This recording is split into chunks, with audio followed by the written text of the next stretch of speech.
नबी पाक अलैहिस्सलाम ने फरमाया तू खुश हो के मोहब्बत से माँ बाप का चेहरा देख, अल्लाह कामिल हज का सवाब अता करेगा। या रसूलल्लाह अगर 100 दफा देखूं तो फरमाया 100 दफा हज का सवाब। तो साल के बाद हज हो तो अगर दिन में 100 दफा हो जाए तो ज़ियारत अफजल हुई कि इबादत अफजल हुई। नबी पाक सल्लल्लाहु अलैहि वसल्लम ने फरमाया नज़रु इला वजहिल आलिम इबादा, अगर तू किसी आलिम के चेहरे को देखता भी रहे तो रब तुझे अपनी इबादत का दर्जा अता फरमाएगा।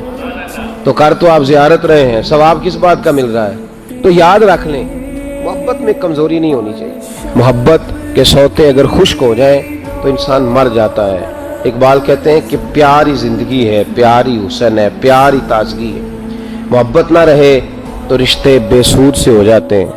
मोहब्बत ना रहे तो इंसान का लोगों के साथ गुजारा मुश्किल हो जाता है। मोहब्बत होती है तो आसानियाँ पैदा होती हैं। मोहब्बत होती है तो फिर इंसान के लिए रास्ता बड़ा लंबा भी हो तो वो बड़ा आसान दिखाई देता है।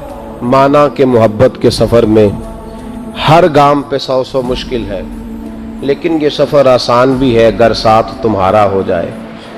अगर प्यार के साथ मोहब्बत वाले शख्स के साथ सफ़र किया जाए ना, मुझे याद है कि लोग कहते हैं इस आदमी को साथ ना ले सफ़र मुश्किल हो जाएगा, और बाज़ को फ़ोन करके कहते हैं कि तू साथ चल सफ़र आसान हो जाएगा। तो इसका मतलब है ज़िंदगी का सफ़र अगर प्यार वाला संगी साथ हो तो आसानी से गुजरता है, तो मार्फत का सफ़र भी तब भी आसानी से गुजरेगा, जन्नत का सफ़र भी तब भी आसानी से गुजरेगा, क़यामत में भी इंसान तभी आसानी से गुजरेगा जब उसके दामन में मोहब्बत होगी।